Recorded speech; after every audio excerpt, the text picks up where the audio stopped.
them and make them part of your team. They're always there to do your to take care of you because those requests are less than 25% or less than 20%. They may require a few hours of work, so you don't really have to acquire them. You just go and send them a request or open a ticket. Hey, I need to get this firewall opened, or I need to get this database built, or whatever. If it's a large project, then you may probably have to include them in. If, for example, there is one where you're building everything internally, for example, a database or a website, for example, and you have a database person, you have a programmer, and you have maybe an analyst who may also be testing that website. Negotiation for resources. Negotiation is really when you're acquiring or trying to email these resource managers for a resource, you're negotiating with them when you are saying, I need a particular person. And they may say, I don't have that particular person. Then you may negotiate with them and say, who do you have? Do you have this particular person? So you're sort of exchanging information to be able to get the right person. And that could be considered negotiation. So negotiation for resources is happening as you are in the process of sending emails to request resources for your project. So I said that that you could have two types of depending on the type of project you have. You maybe have one where you're getting a solution from the outside, and the other project could be building a house. Even building a house, actually building a house and a solution is sort of similar, because in both cases you have to get resources from outside. You have to contract from an outside firm or outside contractor to build your house, and you also have to contract a firm, an architect, if you don't have a blueprint, right? So it's something you have to contract from outside the company. And so that is one category where you have to go outside. A solution could be you want to get a solution, an application, a website to be developed by an outside entity, a third party solution. So that's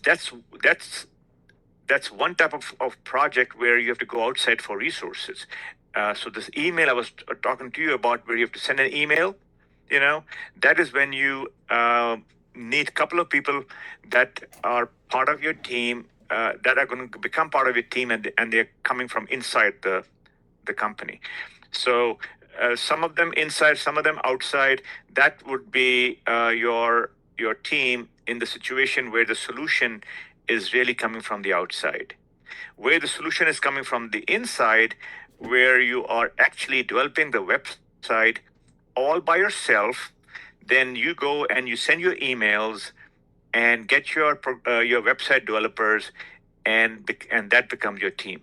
Okay. In this case, the email could be sent to get maybe your couple of people. Maybe you're trying to do a upgrade to your existing app, and you already have somebody who's supporting that application that you want to upgrade. So you have a person who is maintaining it. So that's your internal person. So that could be one of your team members. And the other ones, since you're upgrading from a third party application, so there may be people coming from outside that could help you upgrade your solution that you've already procured maybe a couple of years ago. Remember, there are four types of projects that could be happening in a company. One could be brand new, everything from scratch. One could be you're upgrading an application. The third could be you're replacing one with another. And fourth could be you're improving something, improving an existing process or existing workflow. But regardless of what type of project you have three types of situations happening. One type of situation where all your resources are going to be coming from within the company. So that's one scenario. The other scenario could be where you have when you're upgrading, let's say, an application that's already in your company. You have your company support person, that you're going to have as part of your team, and then you'll have some people from the app solution provider for whose solution you have already procured and are using. So that's going to be a mix of people there. The third situation could be where you are Well, actually, a third solution could be you're bringing in a solution entirely from scratch, from outside, and all the team members, most of the team members are going to be from the outside company. But even in that case, you will still have one or two people you are going to have from internal company, because once the solution has been deployed, somebody has to support that solution, right? A member has to support that solution. So there will be one or two people from internal solution that will be assigned to the project. So after the project has been installed, deployed, and the vendor goes back to his company because he has given you the solution, now he is just going to be out there for any let's say for any troubleshooting or anything that breaks down, and they may be out there waiting for some assistance that you may require. But they will be internal people who are going to be day in day out taking care of this solution, and that'll be their baby. That'll be their baby. So you see these two types of not three types, two types of scenario. Even though, yeah, one exclusively all internal, the other a mix, external and internal. In both cases, you will have to acquire them. In one case where you're getting people from outside, there will be a contract. So a contract is going to pull them in. Because of contract, they will be engaging you, and you'll get that team, that those external third-party providers will become part of your team, and a couple of your internal people. And the other hand, you're developing a website, all in the company, all of it yourself, totally done by your team, internal team. So your 4 or 5 people would be coming from different departments within your company. All right. So in this scenario, of acquiring resources, you will be making decisions. You will be making decisions of in terms of what type of people you need. And so you will be looking at the skill set, right? Especially if you're trying to procure one from outside the company, a contractor, you will have to work with the resource manager and look at their CV to see, are they going to meet the skill set for this particular project or not. So you may have you may be looking at that. So you would be working with the resource manager in getting the right person. So this multi-criteria decision analysis is always about having multiple options, especially when you remember when you're going for an interview. There are 4 or 5. There's a panel interview, and there's a couple of people sitting there, and they're all asking different questions. And once whatever you're responding, how you're responding, they are taking in your responses, and then after a week or so, they sit down and they each sort of look at the responses you gave, and then they decide based on different criteria, different reasons. And so decision making is based on different types of things they're looking for in their candidate. All right, interpersonal and team skills. Obviously, there is interpersonal and team skills being a product of this. This communication is going on, negotiations going on. For the most part, I don't think there's going to be any conflict management or facilitation here. Meetings, yes, you'll be conducting meetings. To once you get them, you may be interviewing them, talking to them about their background, especially if you've got brand new people who you're onboarding for your project. You may want to have a one-on-one with them just to know them a little bit better, rather than all in your team, and then you can be asking individual questions. You got to know at least a little bit about their background. Just like when we start this lesson plan here in this class, I did a round robin, and basically I was also trying to get to know each one of you, so I know how to sort of cater the teaching accordingly. Similarly, when you have putting together a team, in my case, I didn't do a one-on-one, but I did it like together. But if you are in a virtual environment, you have no choice. You'll have to do it the way I did it. But if you were like a on ground at the company premises and stuff, you are obviously going to be talking to them individually initially. All right. Pre-assignment. I mentioned the pre-assignment already. pre-assignment. Hello effect, we talked about that yesterday. It's not a good thing. Hello effect is if you get somebody in based on an evaluation you or your boss or somebody has made uh, of a person who may not have the experience that you need to do something bigger, and you acquire that person. You think, okay, he or she did well in one situation. I was impressed by that person.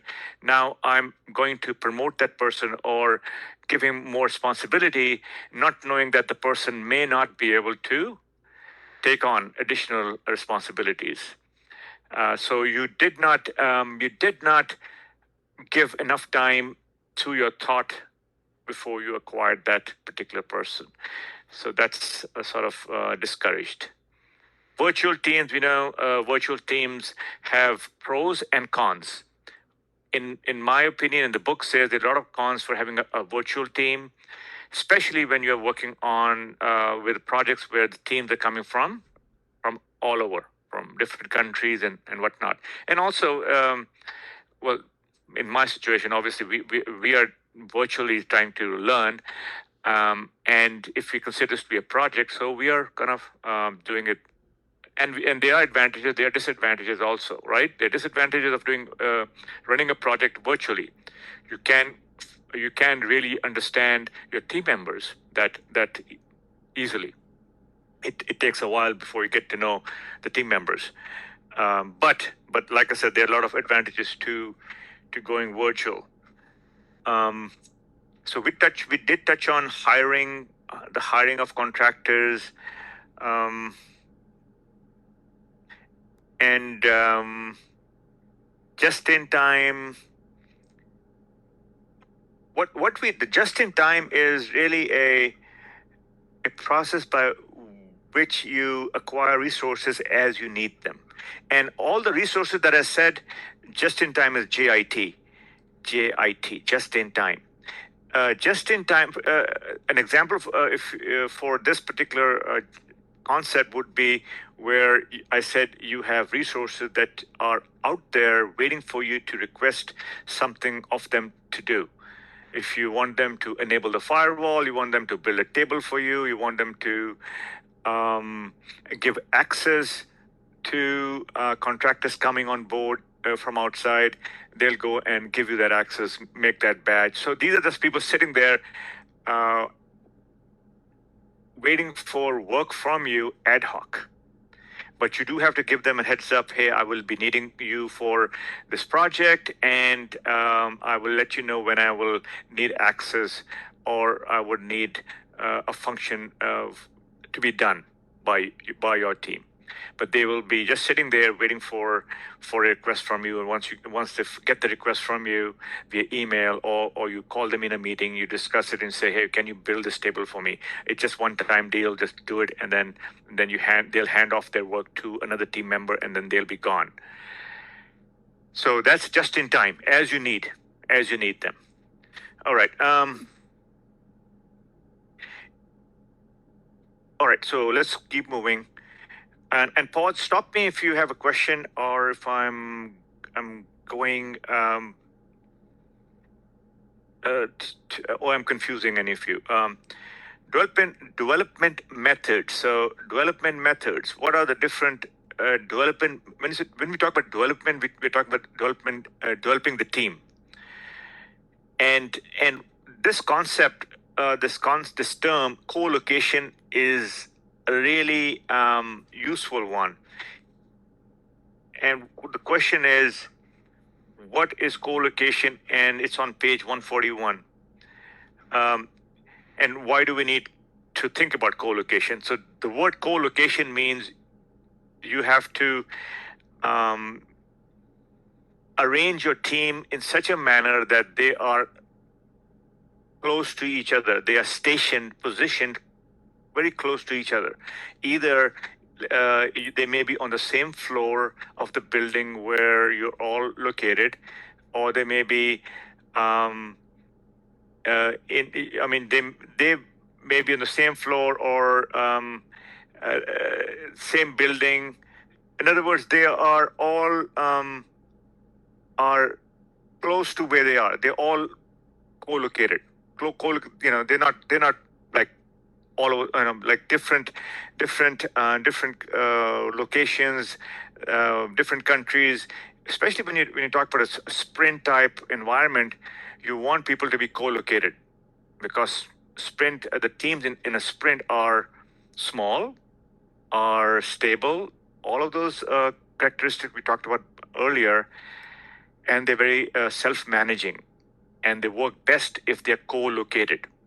All right. So if you're having problem with teams not performing well, one of the elements you have to look for is, are they co-located? If they're not co-located, maybe if we can make that happen, that will help in making them more productive. It depends really on the situation you are in.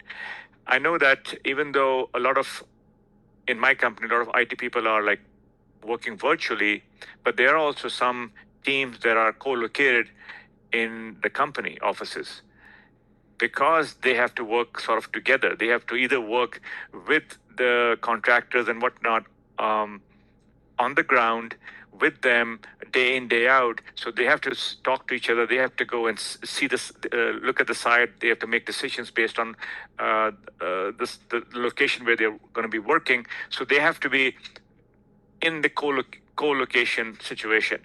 All right, so that's one thing.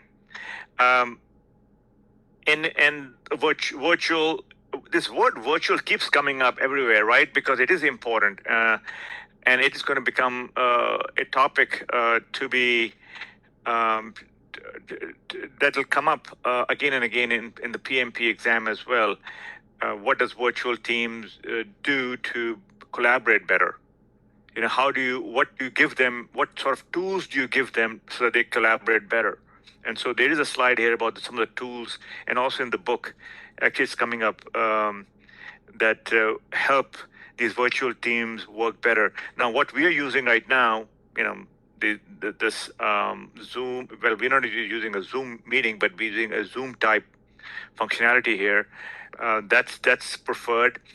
They also have other things that they use, interactive whiteboards, instant messaging, and then virtual Kanban boards. Kanban boards are sort of boards where you can actually see what's going on. You can actually see things happening. They're right on the board, information that could be easily shared.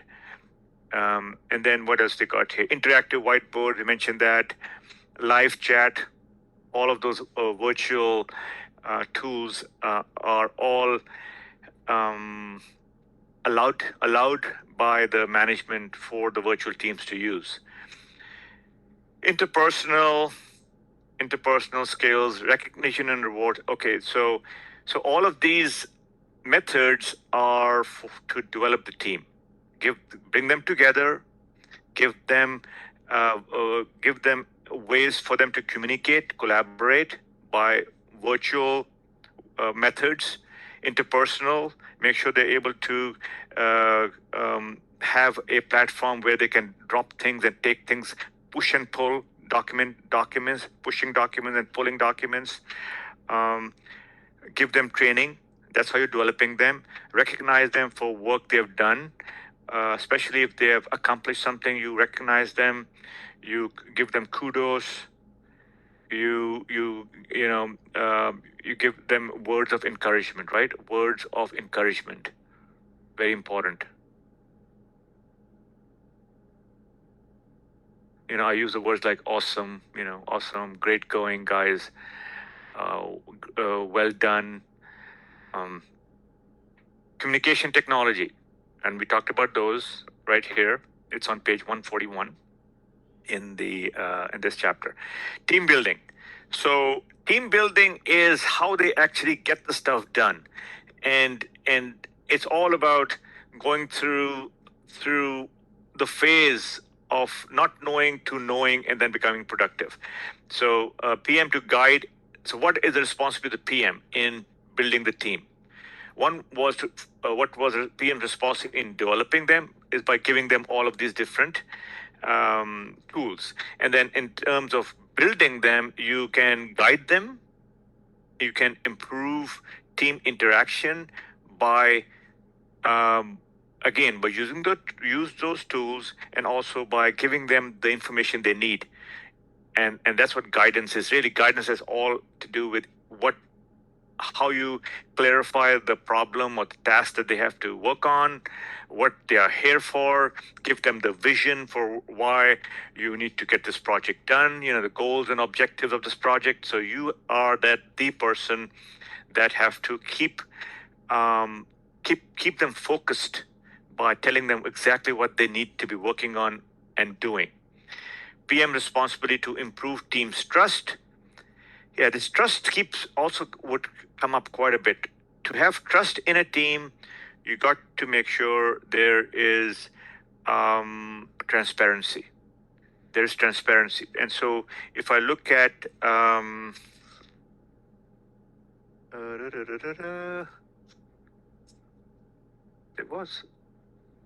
there was actually 4 or 5 things here, but it's not. I don't see it here anymore. Key performance.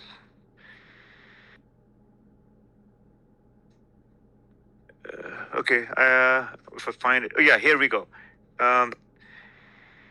Here's some of the ways that you can build trust. Is on page 140. Team culture, transparency, integrity, respect, positive interactions, support, courage, celebrating successes. All of those things that I sort of mentioned indirectly, all of these 7 things here are going to build trust. So page 140.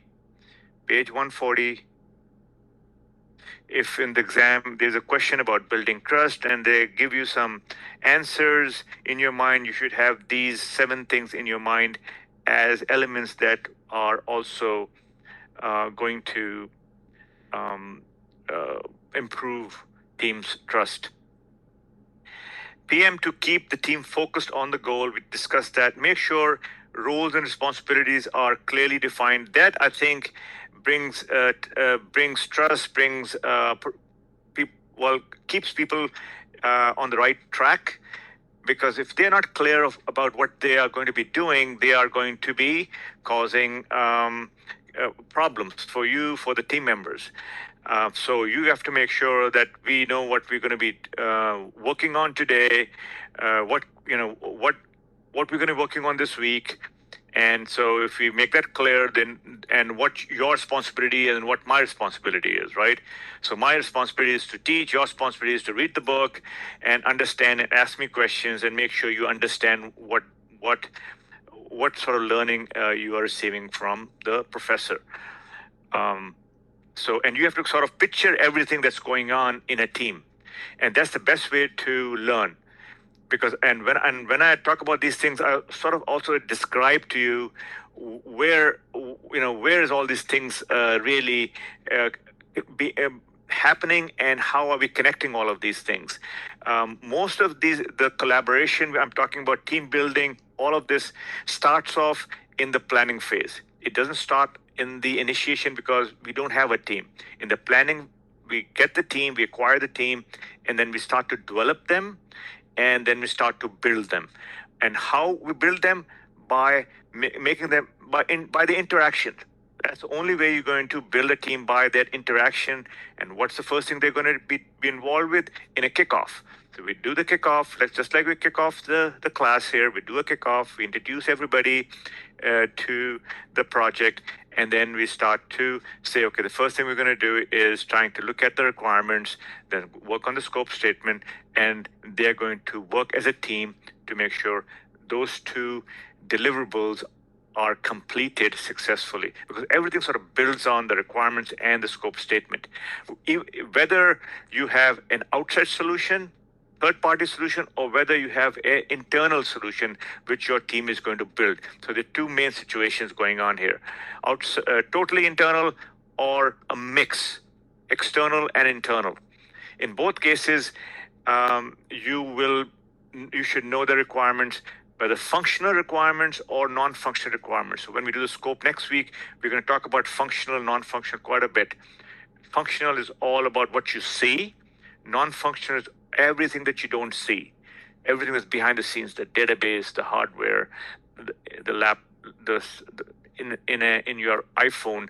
What you see is all functional. What you don't see, the circuits, the electronics, the battery, those things are all non-functional. Non-functional with respect to requirements. All right. So let's keep discussing how everything fits into the actual space where things are happening, right? In the project environment where there are people and there's work going on, and all of these things, team building needs to happen because you want people to be productive, you want people to collaborate, you want people to know each other so that they can get the job done. And so you have to facilitate this or create this environment for team building to take place and for team development to take place. And that is through tools, through training, through co-location, bring them together. And then once they are sort of together and they know what they got to do, then your job to keep the team intact. The team now is together. You provide them with the tools, you got them together. Now you got to make sure there is no cause for concern. There is no conflict and there's no cause for concern. And most of the concern may come out because you have not explained things. The RACI diagram, we talked about RACI earlier. RACI. So that would sort of tell them what they got to do. And then if there are things that are impending or they are creating roadblocks for them, they're trying to complete painting this room. They're all here trying to paint the room. And then suddenly there is stuff. So somebody brings some stuff overnight and then goes away. And next day you come in and you open the door. Okay, let's complete painting the room. And now the room has all this stuff. Okay, it's PM's job to find out what happened and to remove this stuff so they can continue painting the room and not get interrupted, right? That's my job. So I'm on a project today, and we were talking about this and this data that we're giving to the vendor for the solution that they're bringing in. And so one day they send the data, next day they didn't send the data. And so I got a little bit frustrated, worried, hey, we were supposed to give them data every day, and we just gave them data on one day, and we didn't give them data on the second day. And then, okay, they realized they have to give them the data every day. So I said, okay, now I cannot really trust them to do it unless they get into the habit of giving them the data every day. So they have an automated process to do that now, but they have some questions. So I'm coming in and asking them every day, did you send the data? And so a couple of days, I'm going to make sure that the process that they have put in to automatically send the data works. So I'm going to remove the roadblock that's causing them from not making this happen and continually make this happen because they want data every day. So I'm going to remove that roadblock, or I'm going to intervene and become the supervisor and become that manager and ask them questions. So did you do that? I just want to make sure that the data got transferred to the other person, to the vendor, so they could do their thing. So that's all about removing impediments, removing rocks in, if you go on a trek up the mountain, there are rocks. Somebody is cleaning up the road, especially if you don't have a paved road. You got a rocky road, you got all those pebbles all over. Somebody is paving it, making sure that you can travel on that road. And that's me. I'm the one sort of clearing up, making sure the team can continue to do the work. That's my job, to keep them focused and working. So this is what trust is all about. When you talk about team culture, you focus on all of these things. And that's on page 140. All right, and we talked about that. involve the team to, okay, so we are continuing to develop the team. We're still in the development phase of resources, of teams, and these are the different events that are happening in the planning phase. Events. What are the events? Planning the requirement, the team. Once you kick off the team, after you acquire it, you're going to kick it off, right? You're going to kick off the team, and then they are going to meet. You may have multiple kickoffs, not just one kickoff. One kickoff could be, with the IT people. One kickoff could be with the vendor. One kickoff could be with the customer. Maybe you have 3 kickoffs here. You want to meet the customer, you want to meet the IT, you want to meet the vendor, and then you want to bring all of them together so we can start to collect requirements.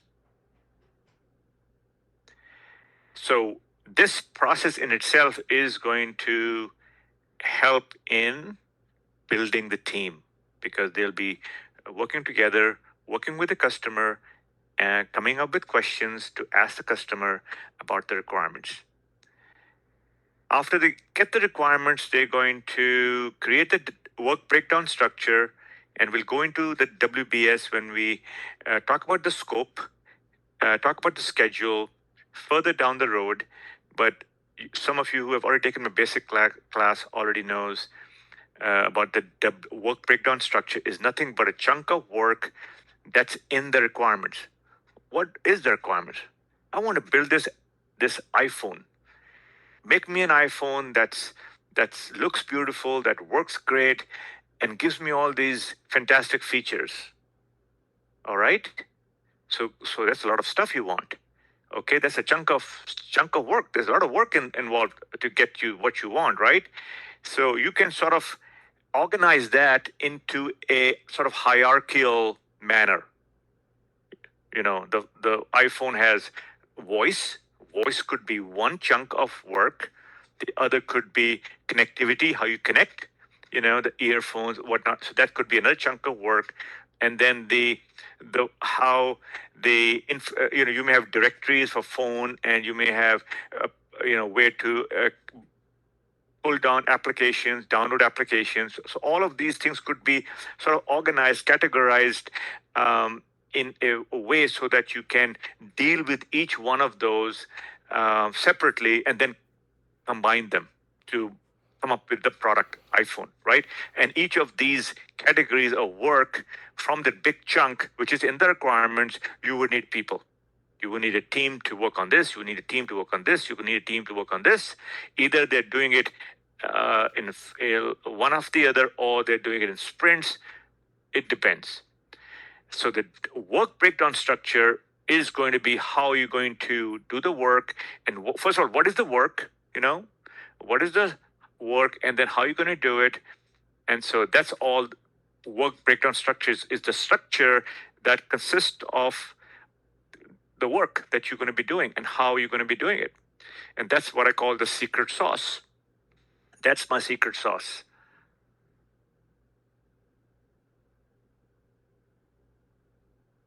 Secret sauce is something that is different for the work breakdown structure is different for every type of project.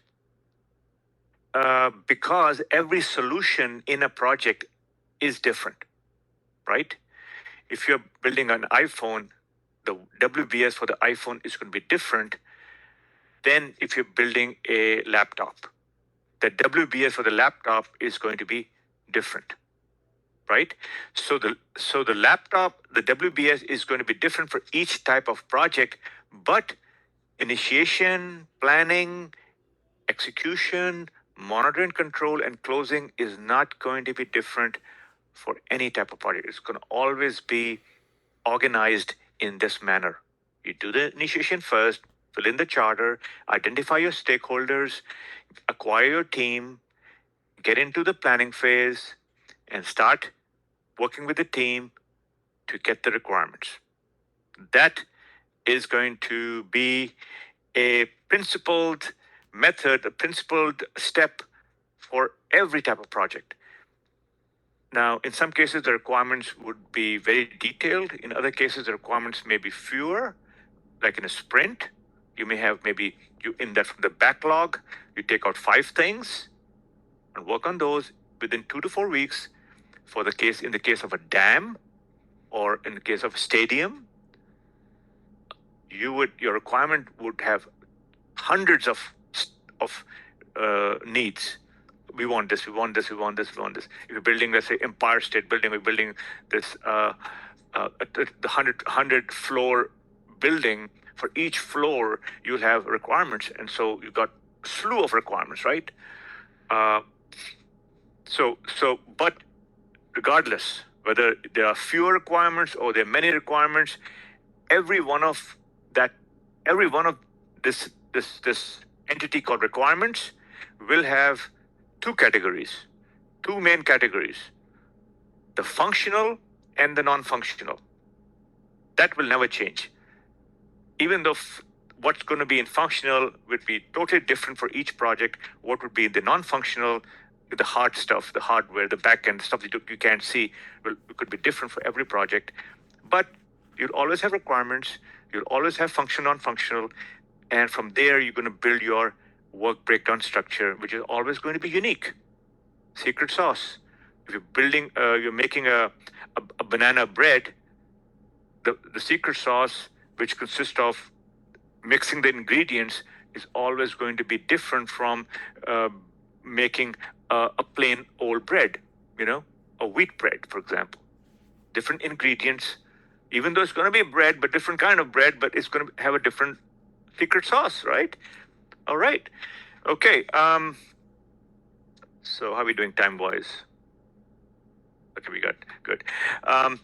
Backlog. So I touched on the backlog, and we talked about Agile in brief. This is going to be a review here. You got this bucket called the backlog. We're talking Agile here. And you got this another bucket called the sprint log. This backlog has user stories,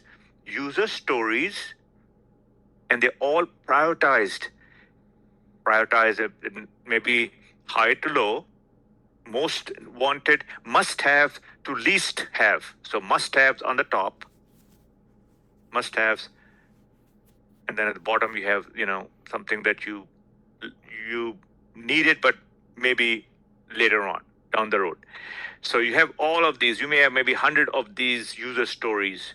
Each user story could be one thing you want to do for your iPhone, one feature. Each user story could be one feature. All in all, they are requirements. All in all, they're requirements. But you sort of for Agile, you call them user stories in small requirements, right? So that the team comes in, looks at the priority, picks the top 5 or top 6, and completes them within 2 to 4 weeks. Now, they put those 5 or 6 in this sprint log, and then they work on those.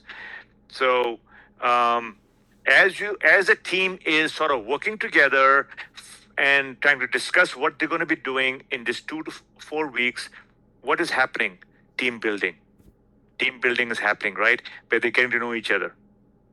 There's dynamics going on here. They're not sitting and just, by themselves. They're just talking, discussing with themselves, okay, which one should we do? Which 5 do you think we can complete within 2 to 4 weeks? So you have to create the environment by making sure, meeting, you got to create that meeting space or face-to-face space, or they will, or bring them to a classroom and give them these stickies, give them the stickies, and they start writing on that, putting on the whiteboard.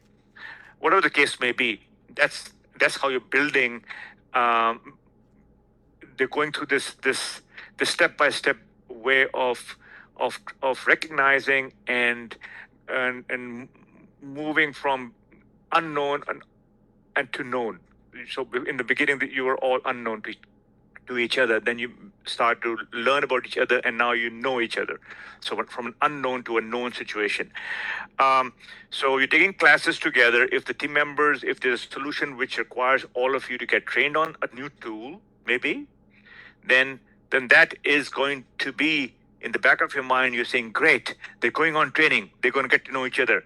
I want to make sure that my team interacts, gets to know each other, and by having this, they in the end are going to become more productive. And that's what you're thinking. They are just going, oh yeah, we're going on training. They don't know what's going on in your back of your head, but they're just thinking, oh, let's go. It's free training. We're going to get some. We're going to get to travel. We're going to get to go to a different city. We're going to get to fly. They're looking at from that point of view. You're looking at from, you know what? All of this happiness that they're expressing now is going to help get the team more cohesive. So retrospective is so all of the types of teams meetings that are in either a predictive or an agile. In the beginning, when you are in the planning phase, is helping to develop the team. Retrospective is another. It's like the lessons learned for agile. They're all collaboratively solving problems. You know, the dynamics going on. So that is helping in this regard. Skill assessment and development. So you are beginning to look at them and trying to assess them, right? As a project manager, you are trying to assess them. And on page 142 on top, I am going to read this sentence. The results of team assessments can be used to recognize the team's progress or to motivate them to improve. So right now you're acquiring them, you're developing them so that they can work together collaboratively to achieve the goal. And while they're doing all of this stuff, you are watching them, assessing them, and making sure they are going to adhere to your timeline. They're going to stay on track, keep the project on track, and so that's all the real. Why do you assess? You assess for that purpose. That's your goal. I'm going to assess so that they stay productive, and then if I need to do something to get them there, I'm going to motivate them. I'm going to support them. I'm going to take away their impediments. The rocks on the road so that they can and pave the road so they can drive on that road and move forward, right? So we did. Was there a question? No. Okay. I haven't. So far so good. I haven't seen any thumbs up today. Azim is here. Latrice, Oliva, Mohsen. Okay, I got one thumbs up. Okay, I got a couple more. Okay, great. All right, you're not awake. You're not asleep now. Okay, you're all awake. All right, fantastic. So we are on. So now that we got the team working, right? So we got them. We acquired them. We sort of developed them, right? And now we are assessing them. And when we assess, we are trying to see how they are performing, right? So we are sort of looking at them and trying to see how they're performing, and as part of assessment, we could make sure they are together if that's what's needed. That's what co-location means. We'll bring them together. If that's as part of our assessment, we recognize that they need to be together. They need to be working close to each other. So if that's the case, then you'll try to get that co-location deal enabled for them. So you're looking at your both type of teams. Yes, so you have two types of teams. You have virtual teams and you have teams that are working in the office. So some teams are virtual, some teams are not. So you're looking at both of them. And one team is an agile team, the other team is predictive. So you're looking at both. So the dynamics are a little bit different in these two types of teams. And your goal, your objective here is to keep them working hard and keep them focused and make sure they keep moving forward. They never stop. They keep moving forward. And you're providing them with tools and different mechanisms for that reason. you're doing individual assessments and you're doing group assessments. So you're looking at an individual person and you're seeing how he or she is doing, and you're also looking at them as a group. Are they working together? Are they having conflict? Are they collaborative with getting the job done? Are they a cohesive team? Are they handing off work? If they have done one thing, they can hand off to the other, or they are doing focused work together or not. Those things. So you are formal and informal. When formal assessment is when you're actually documenting. Informal is when you're sort of observing and making decisions based on what you see, or the data that you're getting, the feedback that you're getting. That's more of informal. You're just getting the feedback, and based on the feedback you're receiving from the teammates or from the stakeholder or from your boss or from their boss, you're sort of assessing them informally. Formal assessment could be when you are watching things and you're documenting their performance. Are they on track? Are they behind? Who's behind? Who's working? Who's not working? And you are individually, you are interacting with them and finding out why they're behind. What is causing that? You're always looking for a reason to help them alleviate if that reason is causing them to slow down or not be able to move ahead, roadblock, whatever that may be. So that's really what the dynamics of being in a team, in a project is. And that's why you have these meetings. That's why you have these weekly meetings, not only to gather status. Status is great because you know how they're performing, but also to see if there are any roadblocks, right? I mean, they could be performing, but they're also struggling, So you got to see if they're struggling or not. So if they're struggling, you need to find out why they're struggling. Maybe they're getting what they're getting, but there's some constraints. What are those constraints? All right. So performance is all about, rate of progress, remaining work, cost remaining, all about tangible stuff. Performance appraisals is all about what did they accomplish? What did they accomplish? What did they do this week? What did they do last week? Am I getting my deliverables or not? See, when you are in the planning phase, you're sort of designing. You're not actually building, you're designing. You're trying to make sure you have a good solution that you can build in the execution phase.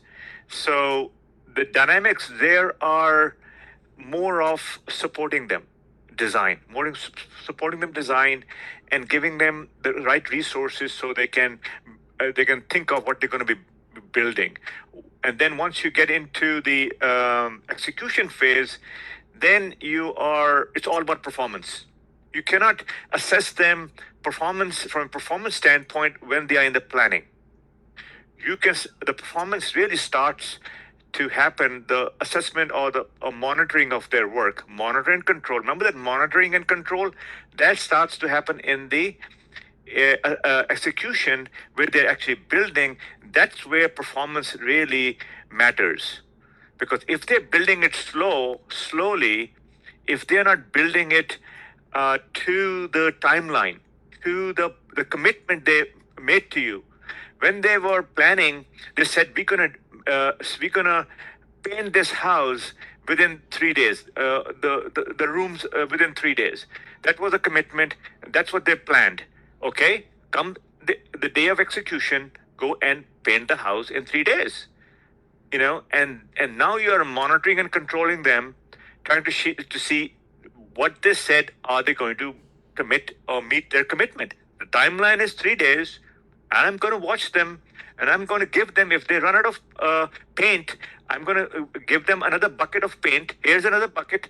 If something breaks, here I'm going to give them a replacement broom or whatever the case may be. So I'm trying to make sure that they are going to meet that timeline regardless of things going wrong. So I'm taking the corrective actions. My corrective action would be, supporting them when things go wrong. And they will take the corrective actions themselves too. They're taking corrective actions. I'm taking corrective actions, and I'm also in the mode of proactively looking to make sure things don't go wrong. Proactively. So I'm proactive, and if things do go wrong, we are going through a corrective. We're doing corrective actions. So that's the dynamics of what is going on in the execution phase. And appraisals obviously are going to be an end result of what I observe. Maybe after they've completely built that car, then I'm going to appraise their performance. I'm going to see if they met the quality. I'm going to I'm going to bring in the customers and say, here's what you wanted. Check the quality. They're going to validate the quality of work that the team performed. They're going to do the verification, which is through testing, to verify that they're doing everything correct. But then I'll bring somebody in the room and check the paint. Did we do 3 layers of yellow paint? Somebody's going to check to see, did they do 3 layers or 2 layers? That's the quality. And that'll be the customer, or maybe the contractor, their boss is going to come in and check for that. And in the end, when the house is completely done, the final validation would be done by the customer. But while it's happening, while execution is going on, things are being built and tested to make sure they are meeting the quality requirements that were set forth in the planning phase. So the quality a risk assessment you do in the planning phase for things that can go wrong during execution. You do your risk assessment there, but all of the things that you do in planning, identification of stakeholders starts in the initiation. Your lessons learned starts in the initiation. Your risk starts in the initiation, and it continues at a very high rate in planning, because you want to make sure you have a good plan, and then you just execute on that plan. So you shouldn't have a whole lot of risk coming during execution. You already should know most of your stakeholders by that time. There may still be some that you may not have identified. As far as the quality is concerned, you already have a plan in the planning phase for how good you're going to be building this product. As far as the cost is concerned, you have done your budgeting in the planning phase. Now you're just spending money to build, to paying the people to build. And so the budget has already been confirmed in the planning, even though you got some money in the initiation, but then you confirmed it in planning, detailed planning. You got your blueprint in planning, and now you're taking that blueprint and you're taking it into the execution, and now you're making sure that everybody does work according to the blueprint, which is nothing but your requirements, which is nothing but your scope statement, which is nothing but your secret sauce. All of those things. And all of those things really end up in your schedule. Schedule is where all of those things would be organized in the right time frame. I need to do this first as I build, second, third, fourth, so forth. All right, so this key performance indicators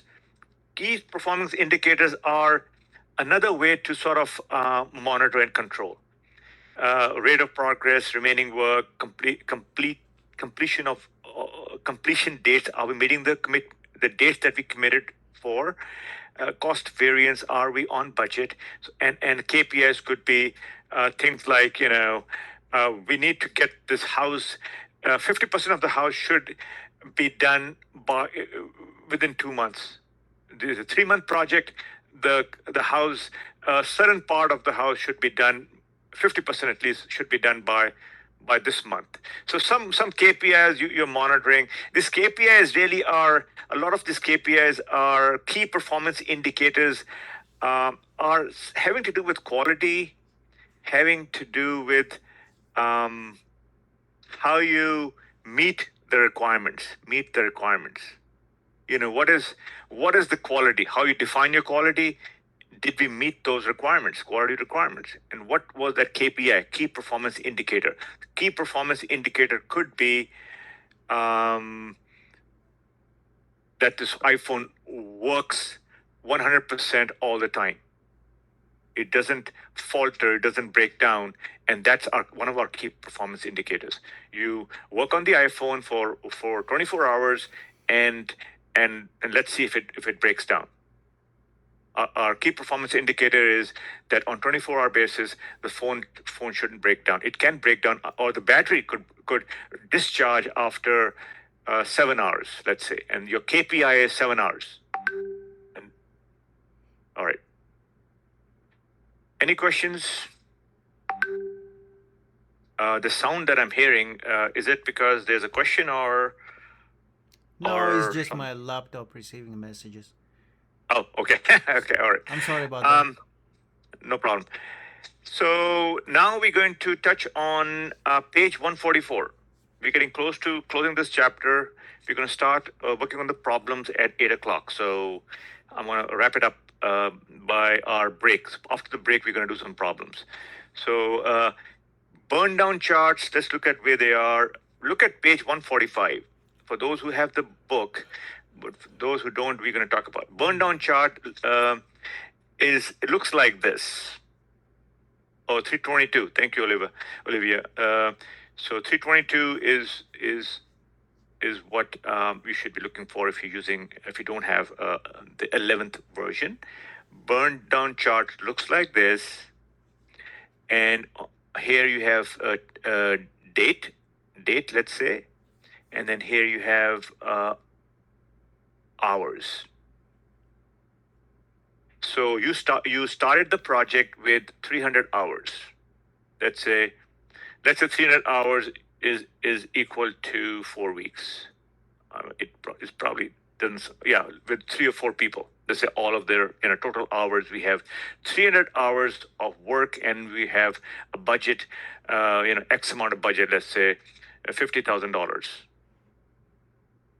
And you start here on the top on day 1. So every 2 to 4. So this is day 1, and this is day 20. This 4 weeks. Day 20. So you're going to start with 300 hours. After 20 days, you'll be down to 0 hours. What's your burn rate? How many hours are you burning every day? You can look at that, but look at this. Oh, one day I burned 50 hours. Next day I burned another 50 hours or 40 hours. So you can sort of monitor your project's performance by having this burn down chart in an agile project. So make sure you draw this diagram in your brain. Something's falling. Something is falling. On the top is a big number. Think in your brain that I'm starting with a big number, and I'm going to go from a big number, Mount Everest, big number, down to 0, which is the base camp.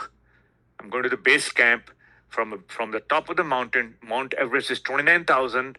I'm going to go from 29,000 to the base camp, which may be at 7,000 or 10,000, whatever that case may be. So going down from a big number, that's how much you have, to down to a very small number over the sprint, 20 days. And how am I burning these hours from starting with a large number to a small number? So that's what this one is. The other one is burn up chart. This is burn down. And then you have one that looks like you have date here. And you have here on this side, you have requirements or story points. So you start off with 5 story points, on this date, day 1. And then you go from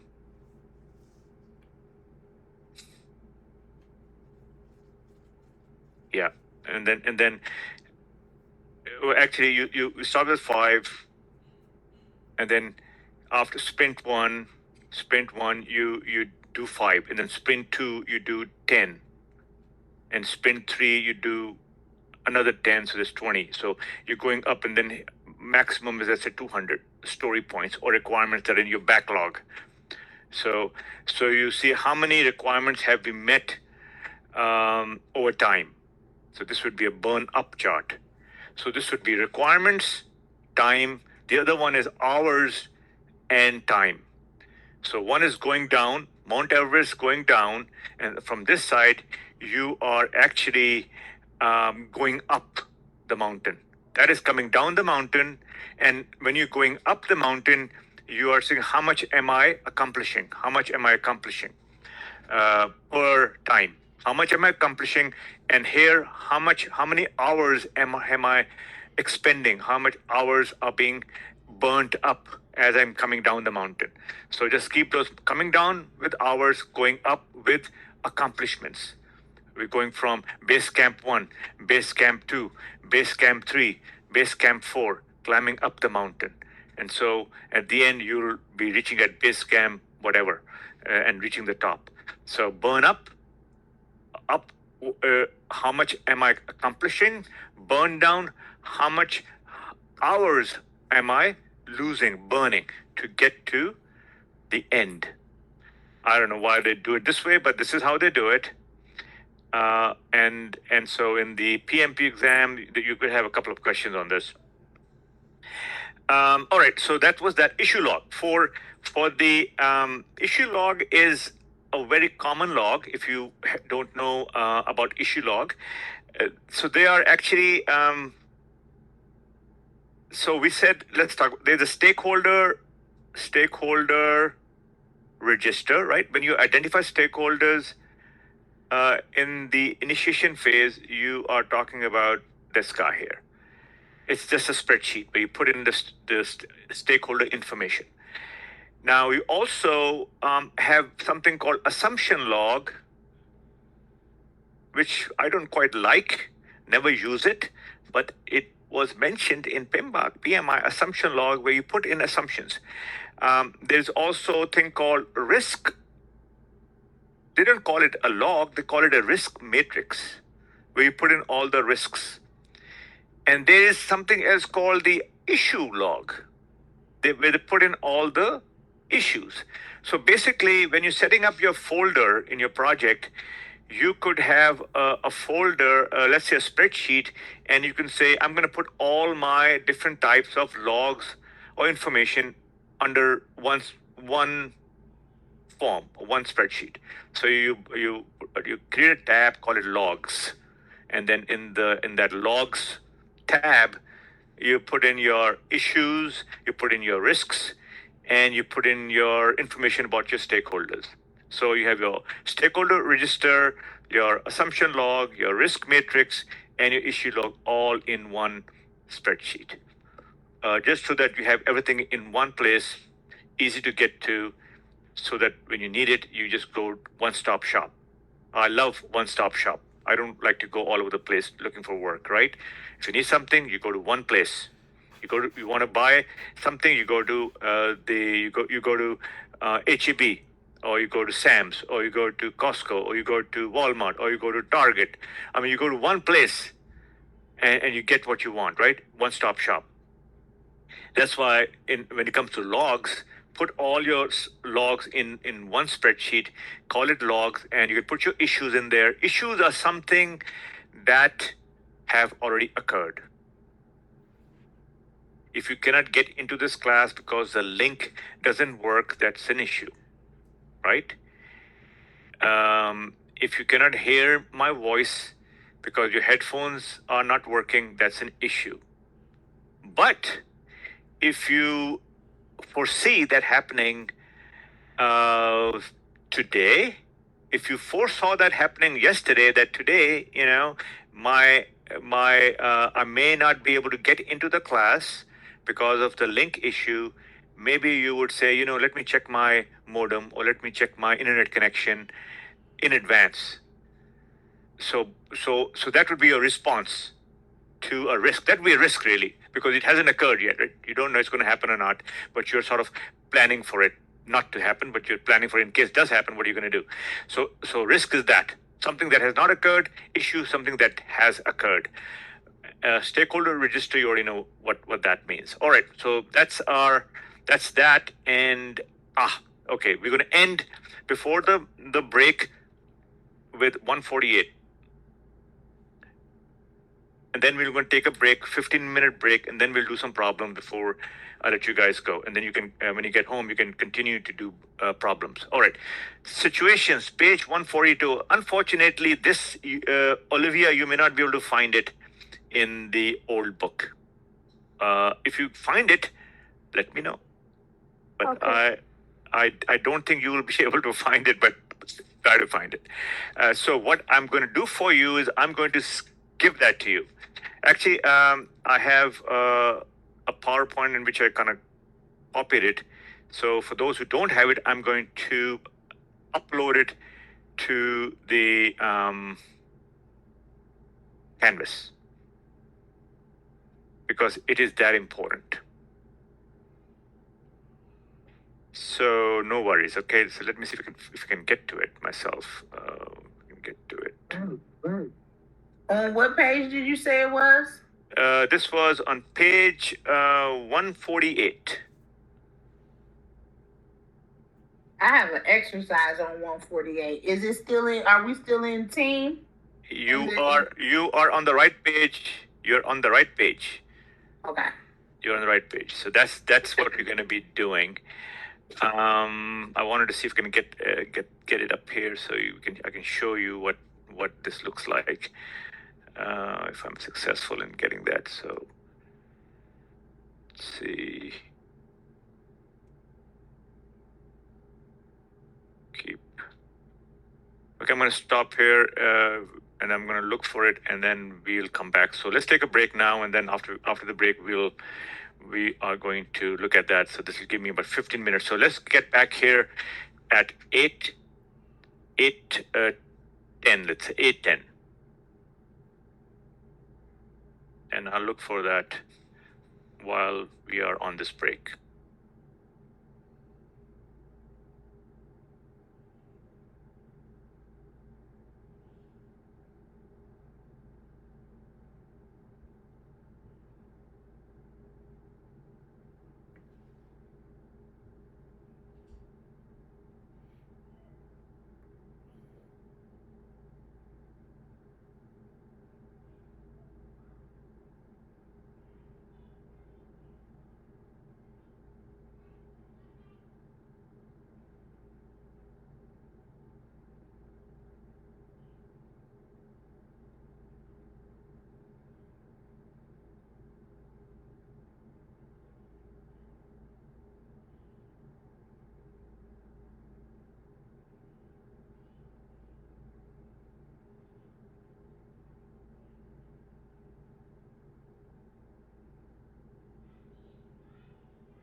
Allah Ekber.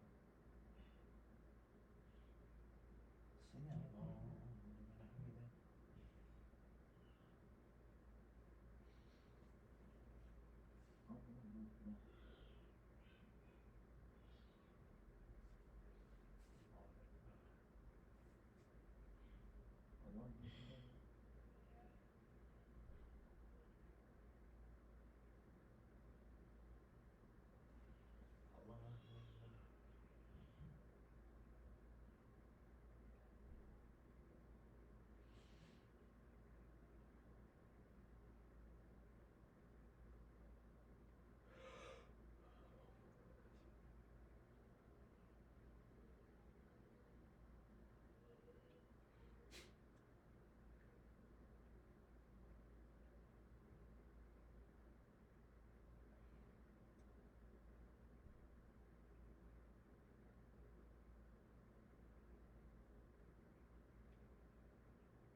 Esselamu Aleyküm ve Rahmetullah. Esselamu Aleyküm ve Rahmetullah.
have been eliminated.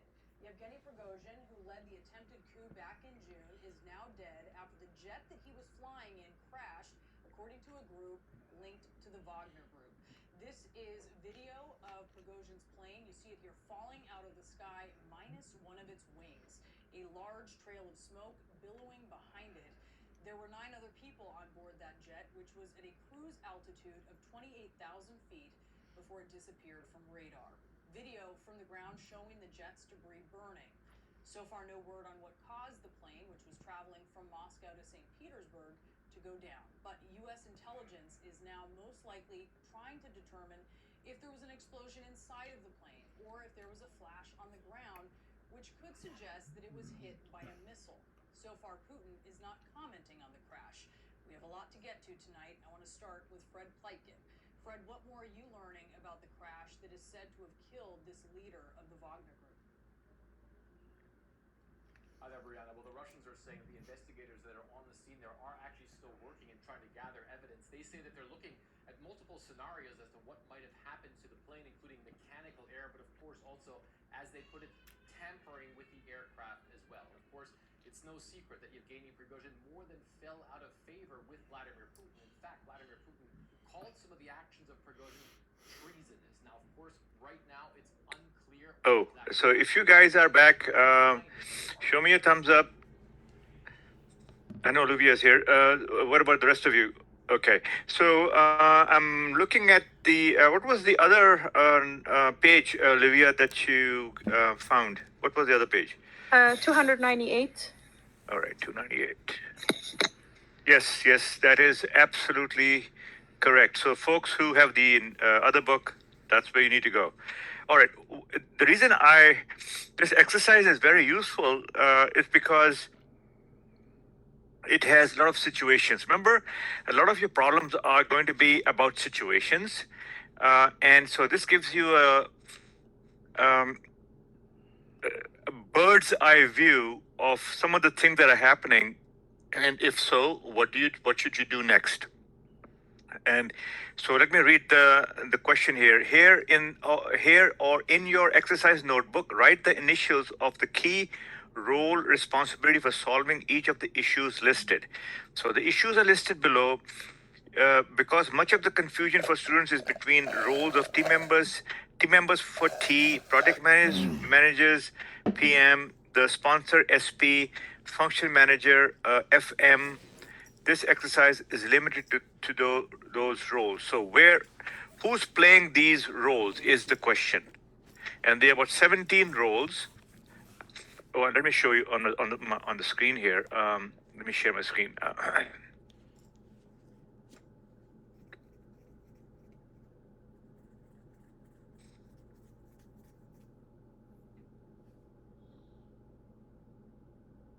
It's not up here.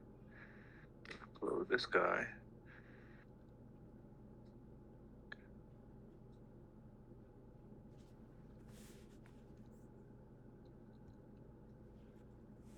Okay, what happened? Just 1 second, I'm trying to get that page up. There it is.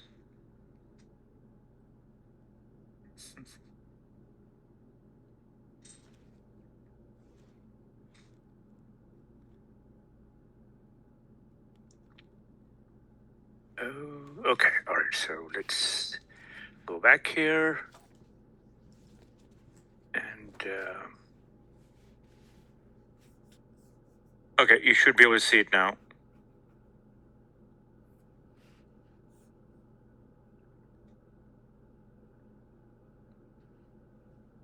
So these are the situations, 1 through 17. What we need to find out is who is doing these roles. That is the question. So and the answers are on the next page. So even though we can look at the answers, we need to make sure that makes sense to us. So the first one is 2 project team members are having a disagreement. So obviously we know they're talking about team members. So the role in question is team, right? So it's T. So let's put T here. So the role is T, um, and so this was an easy one, right? And where do you think they are probably having their disagreement? Probably in the planning phase, right? Because they are barely know each other, and they're not productive yet. They are in the forming, norming, storming phase. When you form, you sort of norm, and then you storm, exchange data, and then you start to perform. So they are in the planning phase where they are probably trying to gather requirements, trying to build a solution, trying to look at the solution, trying to work it out, and they're having disagreements. There is number two, there is a change to the overall project deliverable.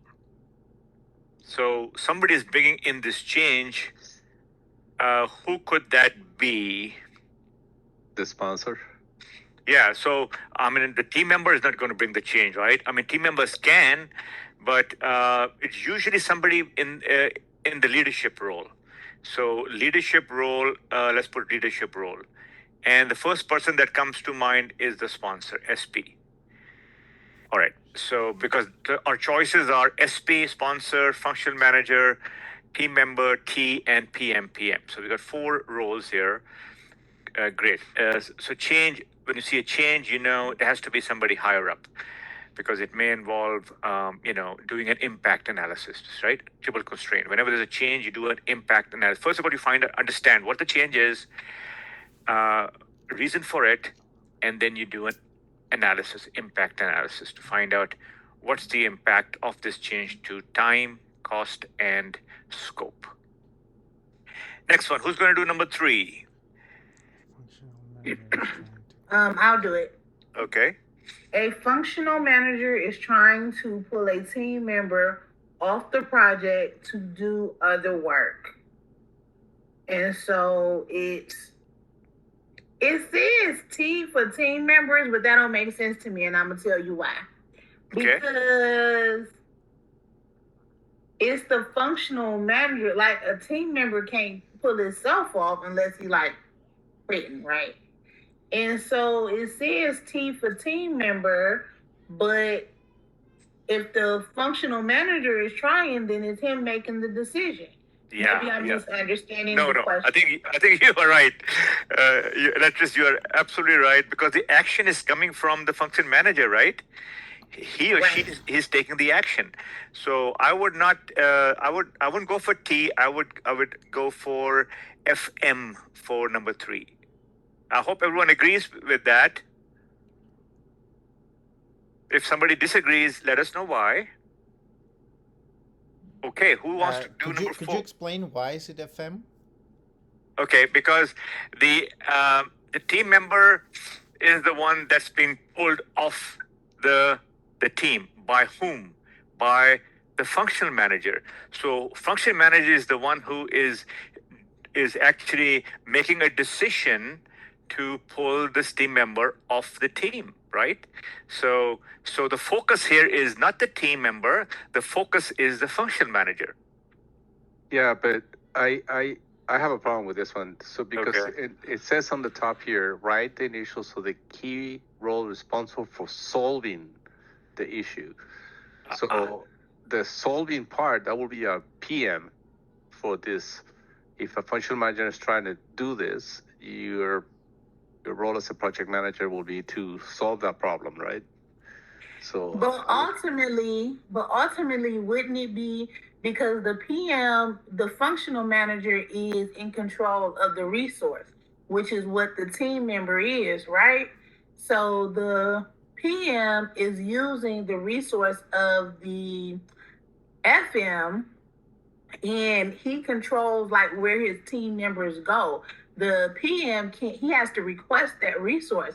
He can't tell the team members where to go. The functional manager tells the team member where to go. Okay. Right? Okay. I'm agreeing with a lot of stuff that's being said. So I think what they want to know is the who, right? If I could add one more thing, sir. Yeah. The issue is that we haven't discussed whether when a resource manager gives us a resource to a project manager, can a research manager just come over and grab that person back again without noticing project manager? Because this is what kind of issue we have here, I think. Yeah. If he can do that, if he can do that, and it's is under his authority, then yes, I think it's functional manager. Then the answer to this question. Yeah. So this is I'm focusing on the who, and I'm going to get around to all of your questions. So I'm focusing on the who is making the decision, who is in control. Even though, like you said, once you request for resources, temporary resources from these function managers, they give it to you, right? You take on those resources for how many months or weeks? That's the arrangement you made with them. So you have them, and now you have to develop a relationship with these function managers so they won't come in and pull your resources without telling you. Now they can pull your resources, but they will be obligated to tell you that they need the resource for another project on a temporary basis if that is okay to do that, and they may give you another person in place of that on a temporary basis. So that is an agreement that function managers have with project managers. If number one, you develop a partnership with them, and there is a good relationship between you and the function manager. So this pulling of the team member is happening here. That's the action this function manager is doing, taking a decision. I'm hoping that this function manager did speak with the project manager and got his permission to do this. But the who, the main who is the function manager, the small who is the team member, right? So there are two who's here because we are looking for the who. Is it the sponsor? Is it the function manager? Is it the team? Is it the project manager? So we are looking at the big who, and the big who here seems to be the function manager, and the small who is the team member.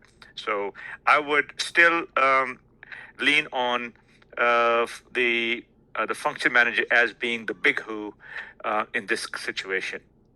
Maybe we'll come back to it, but right now that's what it looks like. And I thank you for all your comments and all your suggestions and feedback. Let's go on to number 4. Who's going to do number 4? I can do it. Okay. Okay, the project manager does not have the authority to get things done. It's because the sponsor, the SP, is the responsible to give authority to the project manager. Aha. You see that? So if you were in the initiation, this word authority would come about when you are the initiation and working on the charter. The charter gives the project manager the authority. And who do you think is the ultimate authority giver? Is the sponsor. The sponsor is going to authorize the project manager to take on this project and start to move, and start to get things to happen. So answer is correct. It is the sponsor who really has the authority to get authority. Now, project manager has the responsibility, right? And they have the power over their knowledge, power over their techniques, power over their project management know-how. That's the power they have. They don't have authority over the resources. They don't have authority over anybody. They work without authority. Project managers work without authority. They work with the power of their technique, of their organizational skills, of their leadership skills, of their management skills, people skills, process skills, all about skills. So mostly leadership. Correct answer. And I think the authority, and you keep that in mind, that PM does not have the authority to get things done. The PM has the responsibility to get things done by using the resources. Okay, moving on. Number 5. Who's going to do number 5? Azim. Okay. There's there are not enough resources to complete the project. The problem is with the resource manager because That's one. that's the one who gives the resources to the project. True, but uh, uh, the resource manager and the project manager, project manager, both sort of share that responsibility over the resources in a matrix environment. The project manager and the resource managers both share responsibility over the resources, and this sharing of responsibility causes conflict. So the project manager and resource managers can have a conflict because they can come in and they can remove that resource, but they will not because they're sharing this responsibility and they have a partnership. So they will be able to inform and do things on agreements. Project manager is the correct answer. Just add in resource manager also. Number 6. Who will do number 6? Can I do number 6, please? Go ahead. Okay, so it says the team is unsure of what needs to happen when. So I'm thinking that you should be sharing the schedule with them. Simple fix, right? Yeah, so the team is unsure of what needs to happen when. So what and the when means the schedule, right? And the schedule is something that the PM is responsible for developing, and the schedule contains both the what and the when. So if the team is unsure of what needs to happen when, it's really pointing to somebody who is responsible for those. The big who here is the PM. Okay, number 7.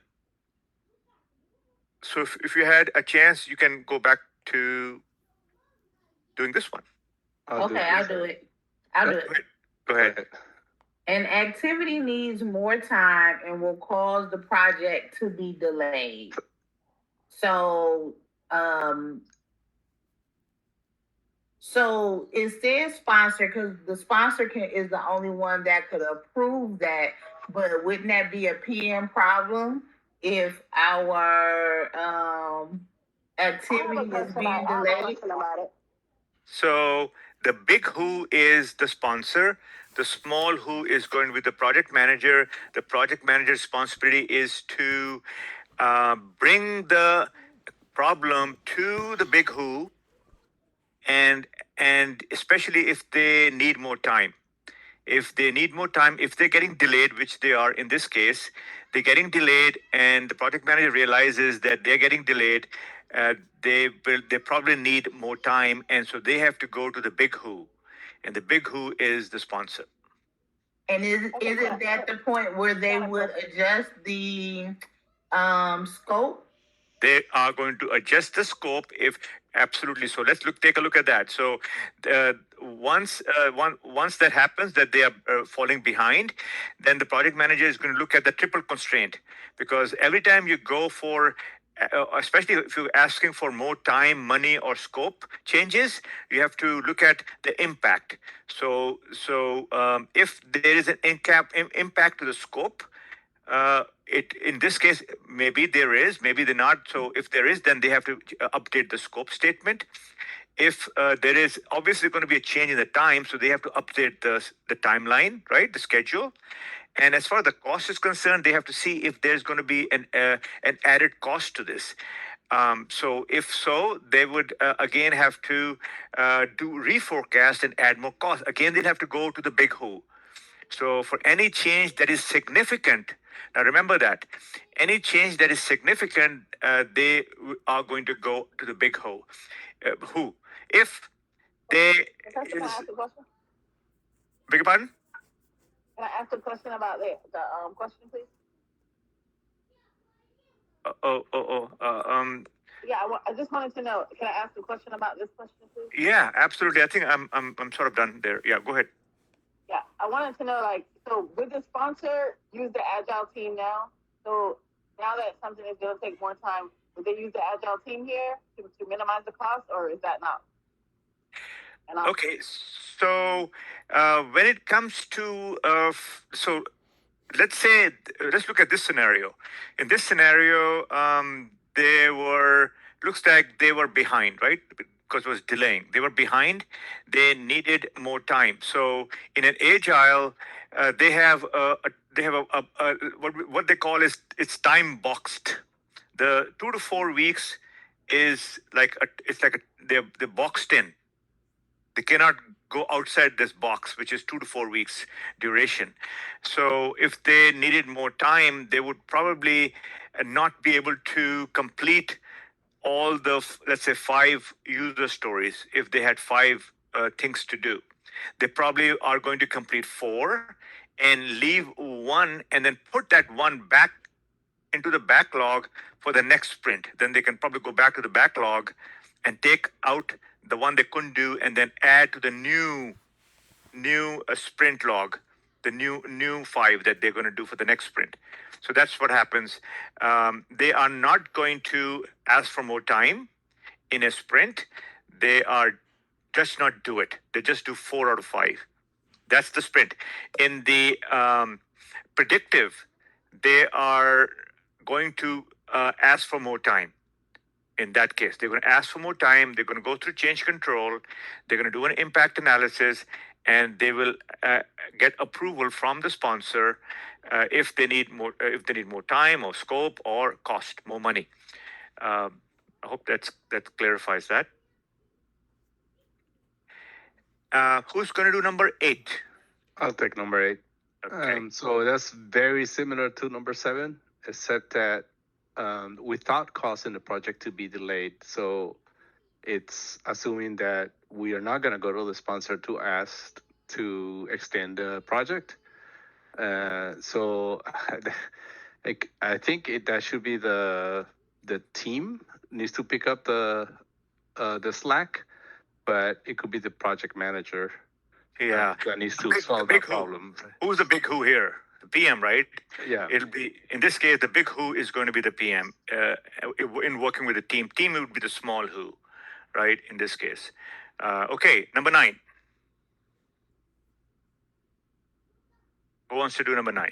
A team member is not performing, so it literally says a team member, so it means that he is going to be T. So the team member is responsible for doing his job. Who is the big who here? A team member. Team member is not performing. So the who's going to solve? Look at the problem on the top. It says who's going to solve this problem for solving each of the issues listed. So these are the issue here. Oh, okay, the team then, is not perform. Well, probably then if you put the question this way, then it's going to be a project manager. Yeah, project manager is one answer, and the book has 2. So every time there's a team, you got to look at it at you're always sharing the responsibility of non-performance with the resource manager. Okay. You kind of keep him in the loop. So the resource manager, you're partnering with him, right? Him or her. Only because it's their resources, and this resource manager or RM is going to help you, help you in maybe by providing you with a better resource or maybe talking to the person as to why they are falling behind. What's the cause? What's the root cause, right? What's the root cause of Professor, are we using functional manager here the same as a resource manager? Mm-hmm. Yeah, same thing. Same thing. Sometimes they call them line managers, function managers, resource managers. They all mean the same. Professor, all right, let's move on. Excuse me, if you let me ask a question. So the first question goes probably similarly, because there's also a team member having disagreement, and then the 9th question also a team member having some problems. But the first question gets answered T because it's team member, right? And the 9th is because if you take a look from a management perspective, then a project manager will be also involved in the first one, right? When 2 team members are going to be having disagreement. Excellent observation, Azim, and let's talk about that. Excellent observation. So in number 9, the team member is not doing their job, right? It's the project manager and the resource manager's responsibility to make sure that the team members are doing their job, right? Yeah. Is that true? Yes. Yes. Okay, let's look at number one. Two project team members are fighting with each other. So you got two project team members who are fighting with each other. Now, who do you think is going to solve that problem if they're fighting with each other? Well, before you say anything, when two team members are fighting, the rule is, now this is a rule. The rule is you let them sort it out. oh, Okay, Yeah. you It's let funny. them sort it out, and Okay. and if they cannot sort it out, then you go to the PM.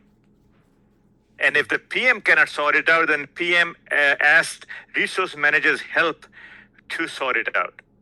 So this is how it goes when it comes to conflict management. The team members, when they are fighting or are in conflict, you let them sort it out. Wow. And then you go up. And that's the reason why you have T up there, and then you have PM, FM number 9. Okay. All right, let's go to number 10. Who's going to do number 10? I can do number 10. Go ahead. The team is not sure who is in charge of the project. So in charge of the whole project, it's going to be the sponsor. And the sponsor, he assigned the project manager in the project charter to the assigned project. Yeah, I think that the big who, it looks like it's a sponsor, but Can I say something? yeah, go ahead. So, but the project, so the sponsor appoints the project manager in the beginning, in the charter. Uh-huh. But doesn't that happen before the team is created? So the Yes. team is created up under the project manager. So if they don't know who who is in charge, I'm thinking that they would be. It's like I think it's like that. I might be about to say it wrong, but sometimes there's a project manager and the functional manager. They share the responsibility. They're both given instructions, and they don't know who to answer to, and they kind of answer to both. I would think it would be one of those situations. Okay, before we get to this question, I'm gonna correct you for what you just said. So, and I think it's my fault. Remember, I said that resource manager and project managers are sort of are sharing the resource, but in the team, the PM really is the one who is leading the charge. PM is the leader. I mean, they share the resource, but PM is leading the team, and not the resource manager. The resource manager is there as a support person, but is not leading the team. It's the PM leading the team. So that's one thing. Now let's come back to this question here. The team is not sure who is in charge of the project.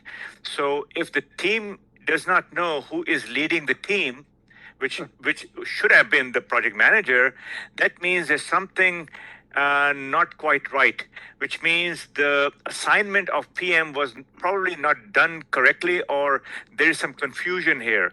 And the big who is probably the one who can make it clear, hey, you team members, he is the person who is going to lead you, and this is the person I authorize and make him your leader, for this project. So that's I think there's some confusion here with the team not knowing who is in charge, and the only person who can resolve this confusion, solve this problem, is going to be the sponsor, right? Because the sponsor is the one who appoints PM. So if you look at the top of this exercise, it says who is going to solve the issues listed in here? Who is that person? So in this case, the solver is not going to be the PM, because these people don't even recognize that person, so they're confused. So it has to be the sponsor. And that happens. Sometimes they're confused who the project manager is. Okay, then let's go back to the sponsor, and he'll tell you, or she'll tell you who the project manager is. Then that is going to put things in perspective. All right, good feedback, and people are learning here. 11. I'll take it on. Okay, go on. There's talk that the project may no longer be needed. So that's the sponsor.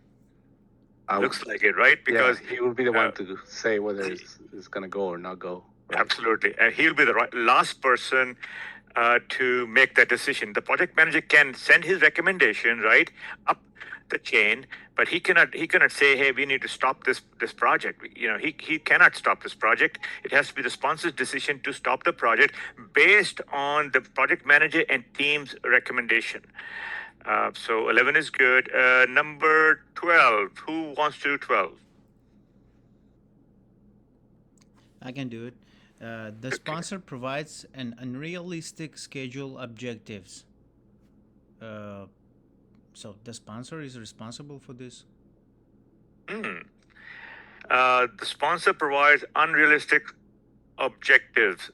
Number 12, right? So who's going to solve this problem? Is the sponsor going to solve this problem by himself? No. So in stakeholder management, one of the things that they talked about was like to set realistic expectations with the sponsor. So the PM is the one that's going to do that. Once he gathers the information and he knows it's going to take, a month longer or whatever. Yeah. I remember there was one time one of our project manager, he put together a schedule and then he showed it to the sponsor, and the sponsor, didn't like it. But the project manager said, this is what the schedule is. It's going to take 3 months. Sponsor was thinking it would take 1 month.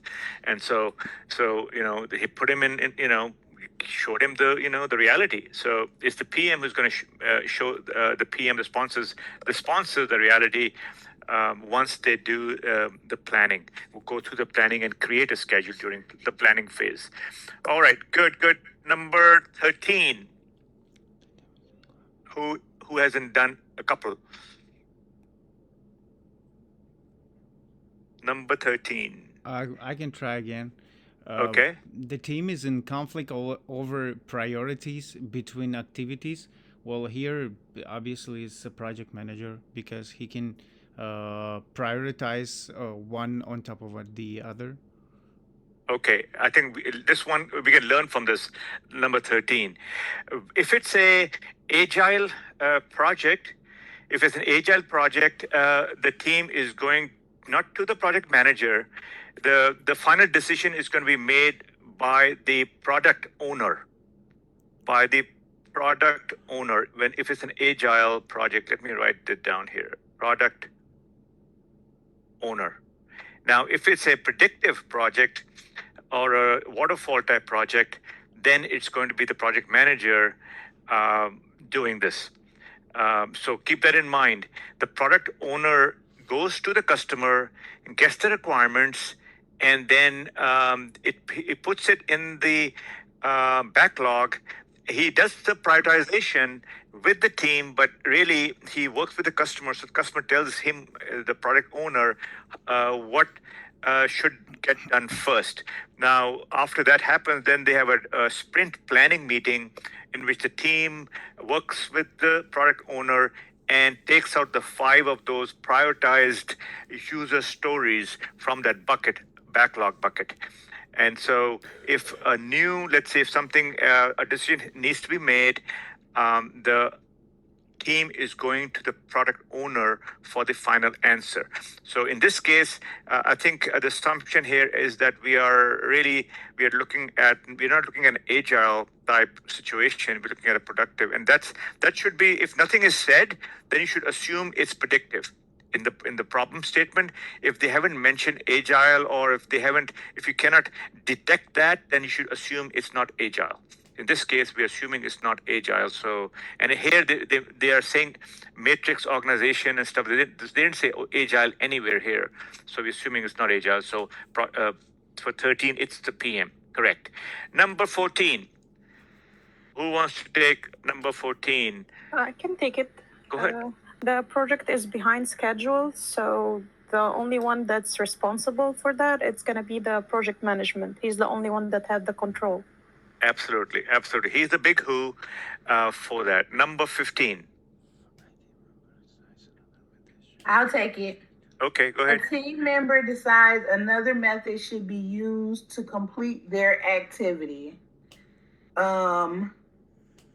So it says, I guess if you're on a team and you think that somebody is better at the activity, but I think that that would be a functional manager and project manager decision, because if you got given a task, you should complete it. Okay, so let's stop here and discuss number 15 so that you understand what's going on here.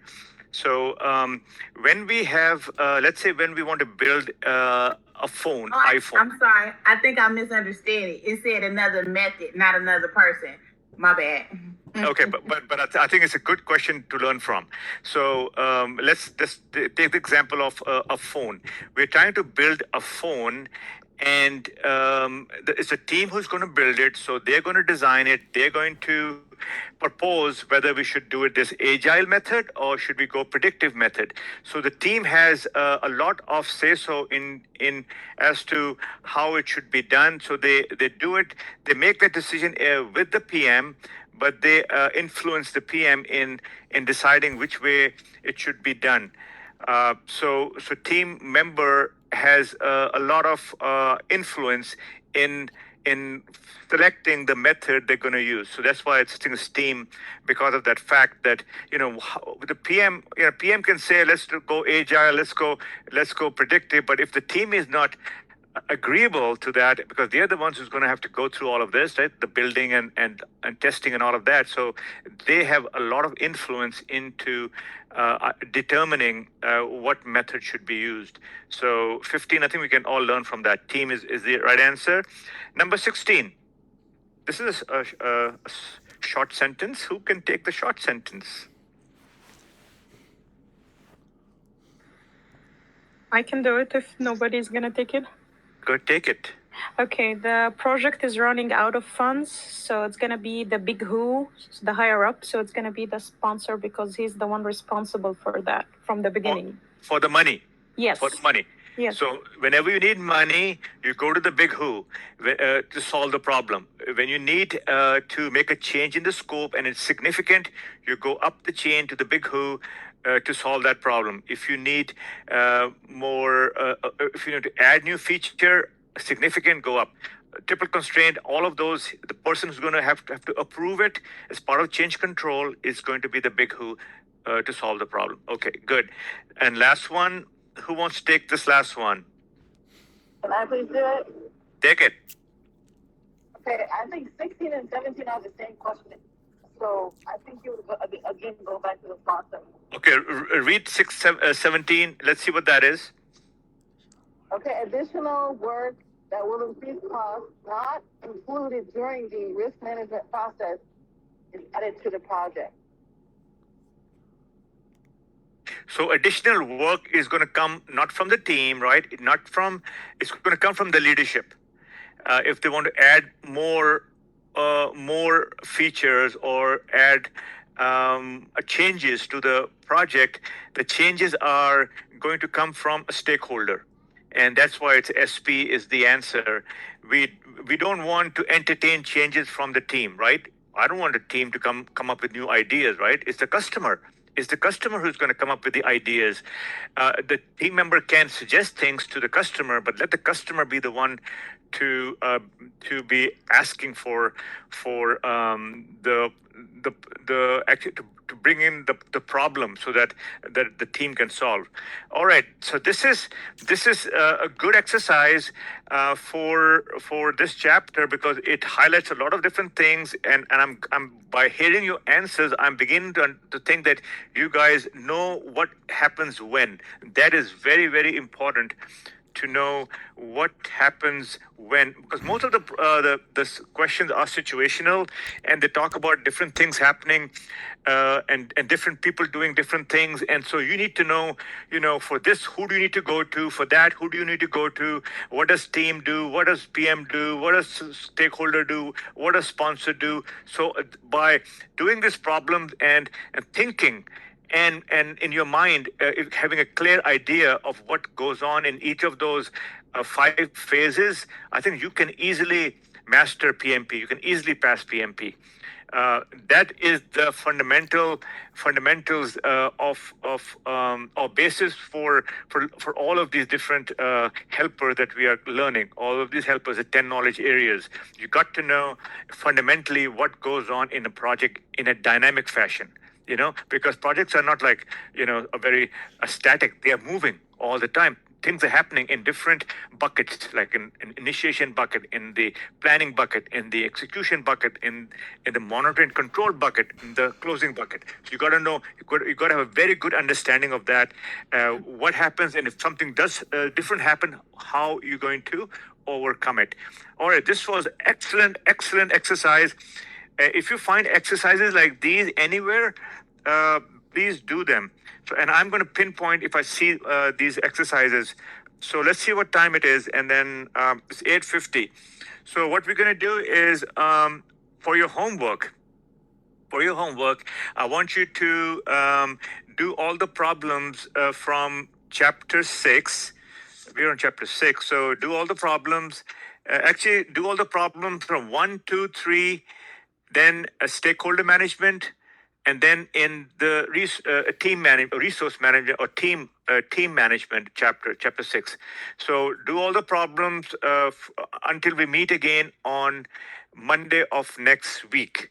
And bring your questions as you're doing those problems and you get stuck. There are only 25 problems. So if you're the ones who have the book and the ones who don't have the book, there's online questions online. You have to go online, do those.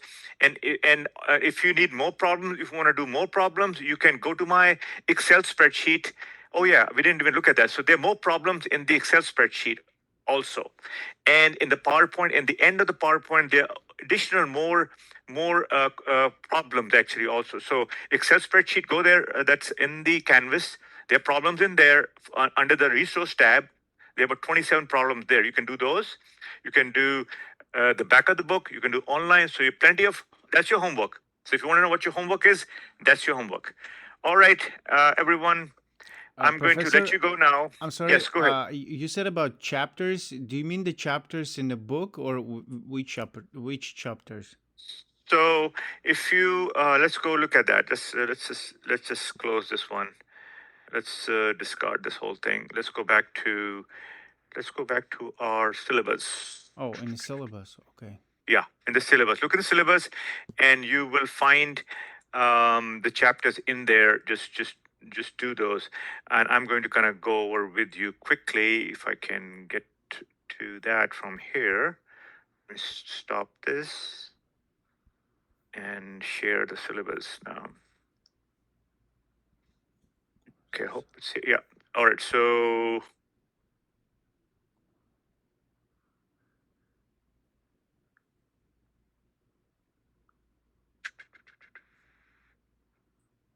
there we go. So chapter 1, chapter 2, chapter 3 in both books is the same thing. Okay. Do those, and then chapter 14 in the new book, and then chapter 6 in the new book. So these 5 chapters problems you should do them as a homework. Okay, and then you can also do some problems. Like I said, it's in the spreadsheet. You can in the spreadsheet also that it's in Canvas. Okay. And then next week we're going to be working on two chapters simultaneously. So we're going to work on procurement and on scope. I know one of you have already done scope. That's good. That'll be you can review it, and start to work on procurement. And we'll do those 2 chapters, and then we're going to do problems on those 2 next week. And then the week after that, for those who want to know ahead, we're going to do cost and quality. All right, but it's not point in going so far ahead. Let's just keep as far as we can. So this is what we call rolling wave planning, or there's another word actually. A rolling wave planning is where you plan what's happening this week, and then you plan a little bit ahead, but not too far ahead. All right, everyone. Appreciate you all. Questions, concerns? Text me. And I know, Azim, did you send? I think you sent an email to Chernica, right? Yes, I did send an email. Okay, she wants to know your for that class your ID. I sent her my ID. I sent You did? in the in the email I provided my student ID. ID and your home address. Oh, okay. Because they're going to mail it to your home address. Oh, okay. So if you can go back to your email and just add that to it. All right. I'll do it. And that goes for anyone else who is also waiting. All right. Any other question from the team here? Nope. Yeah, about the calendar, because I think there's something wrong with the calendar, because it says that yesterday we had a class and next Monday there is nothing. Okay. The dates are wrong? Yeah, I think, they put yesterday that we had a class and next Monday on the 28th, there is no class. So you're talking about the syllabus, right? Is that what you're talking about? No. In the calendar view in Canvas. Yeah. Oh, I never go there. We have classes. On the Let me check. Hold on a 22nd, second. 29th. I never use it, so I'm going to go check it out right now. Okay. Because of what you're saying. Yeah, it looks like you have one every week, and then we're skipping some weeks. Remember that one Monday that nobody could jump in because the class was missing? Yeah, I think so. That's Okay, what okay. happened. So the calendar. I'm looking at the calendar. Hold on. Yeah, if you go to September, it'll be obvious what the problem is. Okay, I'm going to go fix it once again. Get to it. Where do you see calendar? I don't see calendar on my side. So in Canvas, on the right left-hand side, you have account, dashboard, courses, calendar. Oh, okay. I see it. Okay, I see it. Okay, I'm going to check this out offline. So thank you, everyone. Appreciate it. Talk to you next week. I'll go look at this, see what I can do to fix this. Okay. All right. Thank you, Thank you, Professor. everyone. Bye-bye. Bye. Bye-bye.